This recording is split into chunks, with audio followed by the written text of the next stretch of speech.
Allez, Denise, on parle d'un autre défi maintenant.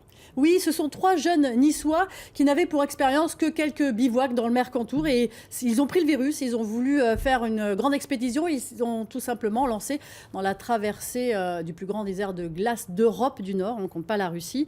Ils ont voulu sortir de leur zone de confort et vivre leur rêve au lieu de rêver leur vie. Ils ont tourné des images, ils souhaiteraient en faire un documentaire. C'est avec ces images que je vous propose d'embarquer dans le Grand Nord sur un montage d'Alexandre Tabar.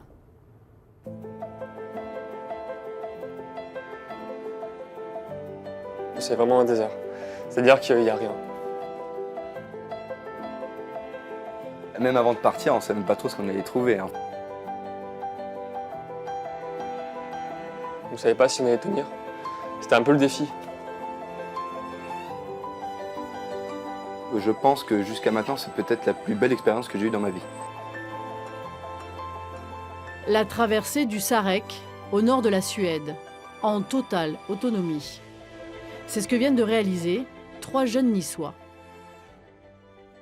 Bon, il y avait vraiment le côté challenge. On s'est dit, voilà, bon, on bivouac dans la neige. Est-ce qu'on est capable d'aller au-dessus du cercle polaire pendant 2 semaines par -30 et traverser ce grand désert de glace, quoi. Et on s'est lancé et on l'a fait alors qu'en soi, on n'a pas d'expérience, on n'est pas des experts, on est des gars ordinaires, quoi. Des gars ordinaires avec une grande soif d'aventure. Alors, ils sont allés se confronter à l'un des derniers espaces sauvages en Europe. Un désert de glace, 200 km, sans tracé balisé, sans refuge et un ennemi, le froid. Oh, j'ai les orteils qui bougent. Yes. Au bout d'un moment, du coup, je commence à avoir des douleurs dans les pieds. Rien d'inquiétant, des douleurs du froid qu'on a l'habitude d'avoir ici. Puis plus rien, anesthésie. Donc on reste dehors, on se dit ça va le faire.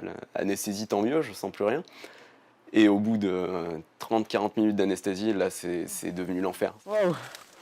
J'ai toujours pas mes petits orteils. Je les ai toujours pas. Putain. Moi, c'est probablement la plus grosse douleur que j'ai eue de ma vie. Ah, c'est dur là. Ah, je crois que j'ai fait le con, je suis resté trop statique trop longtemps. Hein? Les poulkas, qui servent à transporter le matériel, pèsent plus de 30 kilos.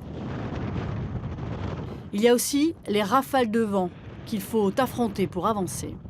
C'est l'accumulation du froid, de la fatigue musculaire qui commence à arriver. En fait, on est tout le temps en train de lutter contre le froid. Et rien que faire à manger comme Vincent faisait, ou rien de faire la tente, ou un geste quotidien qui est simple, il devient difficile. Le prix à payer pour découvrir des paysages sublimes, presque irréels, ou tout simplement peut-être d'aller à la rencontre de soi-même. On a vécu un moment vraiment extra et c'est là qu'on oublie tout l'aspect souffrance, toute la contrainte, toute la difficulté. Elle s'évanouit totalement face à la récompense qu'on a, quoi.